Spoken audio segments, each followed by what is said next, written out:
Councillor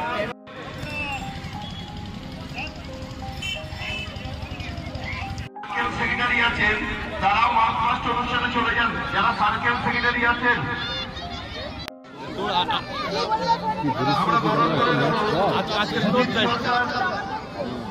যাচ্ছে দিদি বাপ্পাদের তাকাও বাপ্পাদা 14 নম্বর ওয়ার্ডের সম্মানীয় কাউন্সিলর মাননীয় নাস্তা স্কুলের মাঠে, সেখানে আপনারা 10:30টার মধ্যে উপস্থিত হয়ে যাবেন।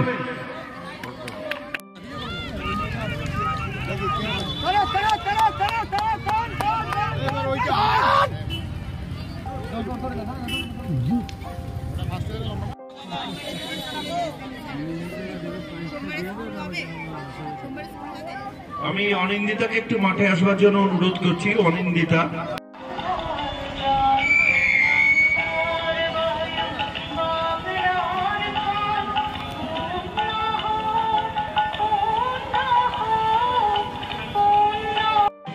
+168, 486, 106, 106 গ্রুপ বি বয়েজ 200 মিটার।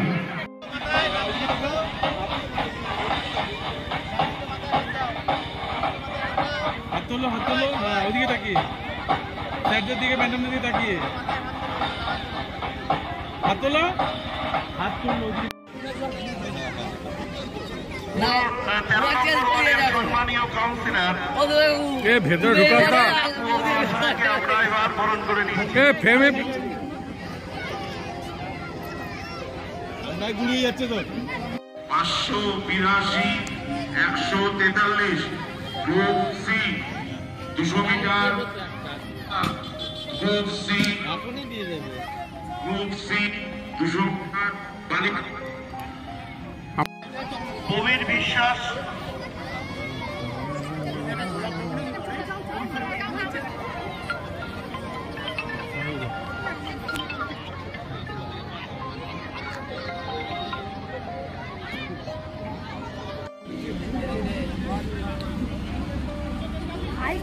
সেটাই দেখুন না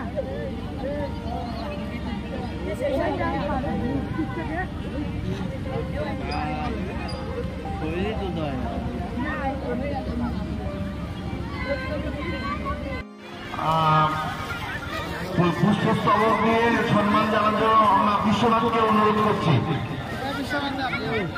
হ্যাঁ, একটু আমরা শুনে নেবো আমাদের এই ওয়ার্ডের কাউন্সিলর বাবু আমাদের পাশে থাকেন, সে মাননীয় দেবলীনা বললো, আমাকে ফোন করেছিল তো।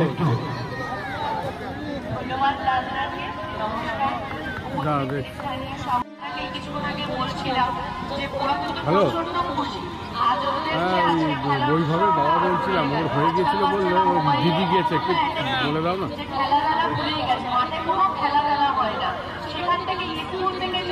আচ্ছা তাহলে আমি তো ইয়ে করে বলছি, ওই ভেতরে রাখো, আমি বলবো তাহলে ক্যাম্পে ঢুকে যেতে বলছি, ঠিক আছে?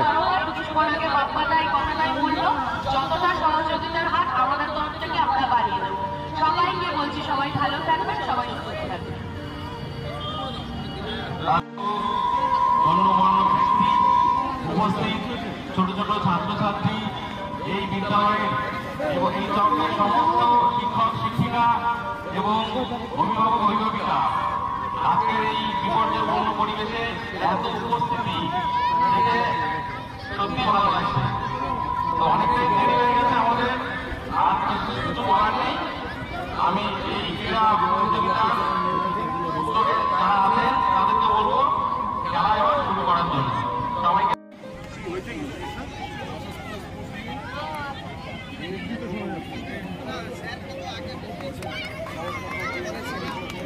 এবার আমরা বরণ করে নেব।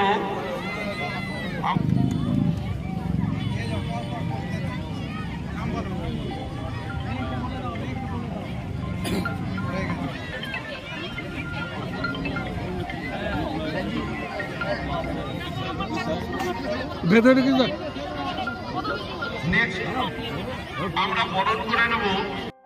আমি 110, 110, 215, 215, 163, 163, 163,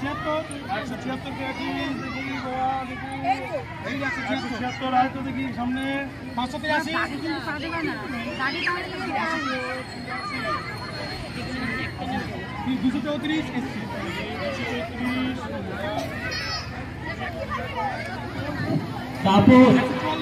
তাপস মাঠের দায়িত্বে আছে, রাত পরিষ্কারের দায়িত্বে একটু খাওয়ার ঘরে যাবে। তাপস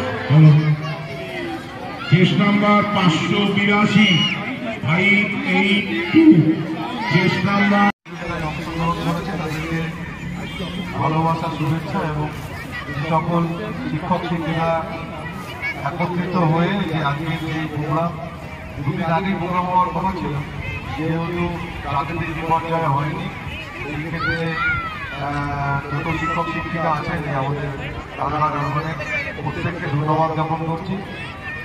বেশি কিছু বলার নেই, কারণ অনেকটা সময় অতিক্রান্ত। এই অনুষ্ঠানে আজকে যে অনুষ্ঠান অনুষ্ঠিত হচ্ছে সেখানে আজকে উপস্থিত রয়েছেন আমাদের আরবানের সাহেব যিনি আছেন, সঙ্গে আছেন এই ওয়ার্ডের সম্মানীয় কাউন্সিলর বেলমিনা গুহ, পাশের ওয়ার্ডের সম্মানীয় দুলাল পাত্র, কাউন্সিলর লালদা থেকে শুরু করে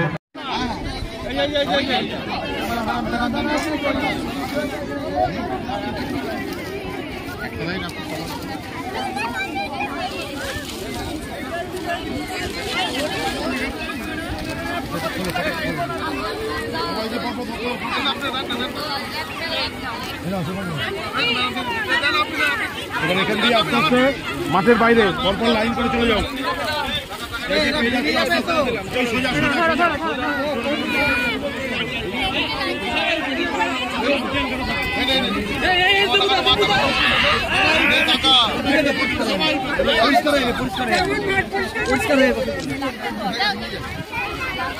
একটা লাইন শেষ করবে।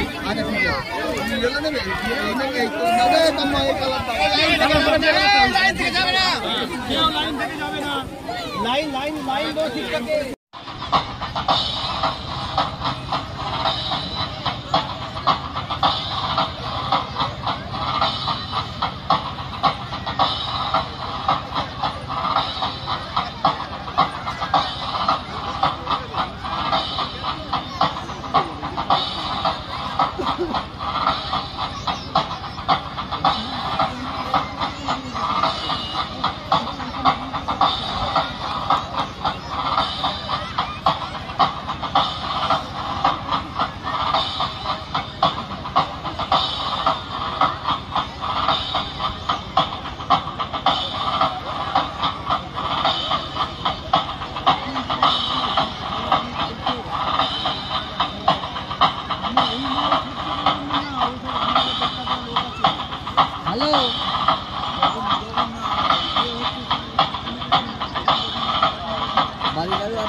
শিক্ষা পর্ষদের নির্দেশ অনুযায়ী ৩৯তম যে বার্ষিক ক্রীড়া প্রতিযোগিতা প্রাথমিক আন্তঃবিদ্যালয় এবং নিম্ন বুনিয়াদী বিদ্যালয়, মাদ্রাসা শিক্ষা এবং বিশেষ চাহিদা সম্পন্ন শিশু সমস্তদের নিয়ে যে প্রতিযোগিতা হয় সেটা রানাঘাট শহর চক্রের অঞ্চল স্তরের ক্রীড়া প্রতিযোগিতা আজকে নাসরা মুক্তি সংঘ মাঠে অনুষ্ঠিত হলো। এখানে ২৯টা প্রাথমিক বিদ্যালয়ের শিশুরা অংশগ্রহণ করেছে এবং শিক্ষক শিক্ষিকারাও যথেষ্ট সহযোগিতা করেছে। কোন কোন স্কুল পার্টিসিপেট করেছে? ২৯টা যে প্রাথমিক বিদ্যালয় আছে রানাঘাট শহর চক্রের অধীনে, সেই ২৯টা বিদ্যালয়ের শিশুরা এখানে অংশগ্রহণ। এ এবং বি, আপনি এ এবং বি জোন, রানাঘাটের পূর্ব পাড়টাকে ধরা হয়েছে রেলগেটের এপার থেকে, সেটাকে এ জোন হিসেবে, এবং রানাঘাটের পশ্চিম পাড়টাকে বি জোন হিসেবে অন্তর্ভুক্ত করে ২ গ্রুপ থেকেই পুরস্কার বিতরণ করা হয়েছে। প্রথম, দ্বিতীয়, তৃতীয় অর্থাৎ 6 জনকে পুরস্কৃত করা হয়েছে। এরপরে এরা কোথায় যাবে? এরপরে এরা আগামী 25 তারিখ নাসরা হাই স্কুলের মাঠে যে আমাদের সার্কেল স্তরের ক্রীড়া প্রতিযোগিতা হবে তাতে তারা পার্টিসিপেট করবে। আপনার নাম? আমার নাম সুকান্ত দত্ত, আমি ইউসুফ জিএসএফ স্কুলের সহকারী শিক্ষক। আগামী দিনে স্পোর্টসটা যাতে আমরা আরও ভালো করে করতে পারি তাতে আমাদেরকে একটু সময় দেওয়া দরকার। খুব তাড়াতাড়ি এত অল্প সময়ের মধ্যে এই এত বড় বড় স্পোর্টস করা আমাদের পক্ষে সম্ভব হয়ে ওঠে না।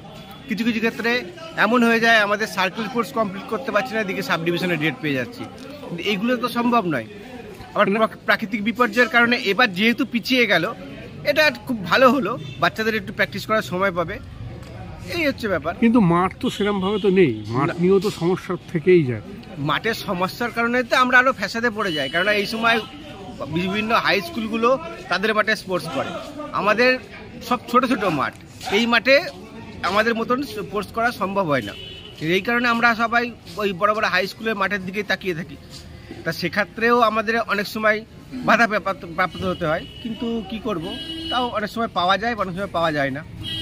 অনেক ছাত্রছাত্রীদের তো স্কুলে মাঠও নেই, সেটাই তো প্র্যাকটিসের জন্য তারা তো অনেক সময় সমস্যায় পড়ে। এই ব্যাপারটা নিয়ে কি বলবেন? মাঠ দেখুন, প্রত্যেক স্কুলে একটুখানি ছোটোখাটো মাঠ থাকা দরকার, কিন্তু এখন বেশিরভাগ স্কুল হয়ে গেছে খুব সংকীর্ণ জায়গার মধ্যে। তাতে কি হচ্ছে, না পাচ্ছে তারা খেলাধুলা করতে, না পাচ্ছে কোনো অভ্যাস করতে। যে সমস্ত আমাদের স্পোর্টসে যে সমস্ত ইভেন্টগুলো থাকে, সেই ইভেন্টগুলোর বেশিরভাগগুলোই হচ্ছে আউটডোর গেমস, ইনডোর গেমস একটাও নেই। তা সেক্ষেত্রে আউটডোর গেমসে হলে সেক্ষেত্রে মাঠ তো অবশ্যই দরকার। স্পোর্টসের মধ্যে কি ইনডোর গেম ঢোকালে ভালো বলে মনে করছেন? সেক্ষেত্রে একটু তো সুবিধা হয়। কি নাম আপনার? আমার নাম প্রশান্ত সাধুকা।